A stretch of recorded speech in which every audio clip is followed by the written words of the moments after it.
Bangladesh cricket board নিয়ে কথা বলে কোনো লাভ নাই। বাংলাদেশ ক্রিকেট বোর্ড কিভাবে চলবে সেটা বাংলাদেশ ক্রিকেট বোর্ডের ব্যাপার। ক্রিকেট বোর্ড চালানোর জন্য বাংলাদেশের ক্রীড়া পরিষদ আছে এবং সেই সাথে ক্রিকেট বোর্ডের পরিচালিত কমিটি আছে। সো বাংলাদেশ ক্রিকেট বোর্ডের যদি কোনো সমস্যা হয় তারা সেটা বুঝবে। আর দায়িত্ব হচ্ছে বাংলাদেশের ক্রিকেটারদেরকে নিয়ে বাংলাদেশের ক্রিকেটারদের সমস্যাগুলো কী আছে সেগুলো নিয়ে কাজ করার। এমনটাই জানিয়েছে বাংলাদেশের ব্যাটিং কোচ মোহাম্মদ আশরাফুল। তার মতে বাংলাদেশের ক্রিকেট দলে যখন আমি কোচিংয়ের দায়িত্ব পাই এবং দায়িত্ব হিসেবে আসি, আমার প্রথম টার্গেট ছিল ক্রিকেটারদের মানসিকতা পরিবর্তন করা। কারণ আমাদের দলে ক্রিকেটারদের মানসিকতা ছিল এমন যে আমরা যেমন 2002-03 সালে ম্যাচ জিততাম, ঠিক তেমন হয়ে গেছিলো আমাদের দলের ব্যাটারদের মানসিকতা। ভালোভাবে খেলতো না।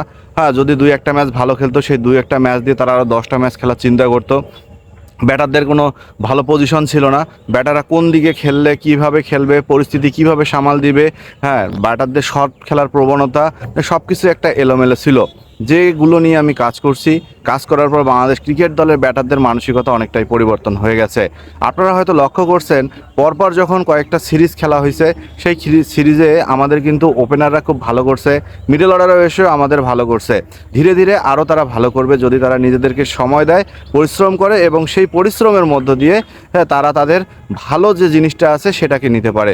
সো এমনটাই জানিয়েছে মোহাম্মদ আশরাফুল যে নিউজিল্যান্ড সিরিজে বাংলাদেশ দলের ক্রিকেটাররা আরও বেশি ভালো করবে। হ্যাঁ, এখানে হয়তো প্রশ্ন থাকতে পারে যে বাংলাদেশে নিউজিল্যান্ড দ্বিতীয় সারির দল নিয়ে আসতেছে, কিন্তু সেই দলটাতে যদি আপনারা দেখেন তাদের কিন্তু অনেক গভীরতা আছে। এই ক্রিকেটারগুলো নিউজিল্যান্ডে ঘরোয়া ক্রিকেট খেলে আসছে, ন্যাশনাল টিমেও কিন্তু বেশ কয়েকজন খেলছে এবং ন্যাশনাল টিমেও কিন্তু তাদের ভালো পারফরমেন্স আছে।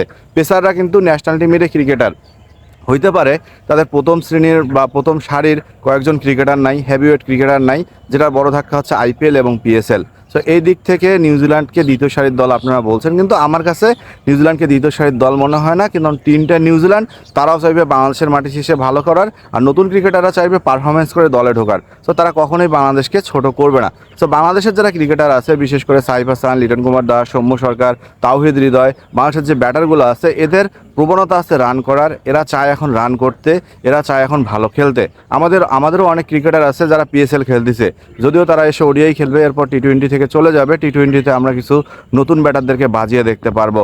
সো ওভারঅল বাংলাদেশকে নিয়ে নিউজিল্যান্ড সিরিজটাতে মোহাম্মদ আশরাফুল প্রচুর আশাবাদী এবং সেই সাথে তিনি এটাও মনে করে যদি সৌম্য সরকার দলে চান্স পায় তাহলে ওপেনিংয়ে ভালো করবে। সাইফ হাসানকে নিয়ে যখন কথা বলা হয়েছে যে সৌম্য তো লাস্ট ওয়েস্ট ইন্ডিজ সিরিজে ওডিআইতে খুব ভালো খেলছে, তারপরে তো তাকে দলে জায়গা দেওয়া হয় নাই, তখন সৌম্যর ব্যাপারে কথা বলতে গিয়ে রাইট হ্যান্ড এবং লেফট হ্যান্ডের একটা পার্থক্য করতে গিয়ে তামিম আসলে দলে জায়গা পেয়ে যায় এবং তিনি ভালো ক্লিক করে ফেলছে এবং ভালো খেলছে এবং ভালো শেপে আছে, ভালো ফর্মে আছে।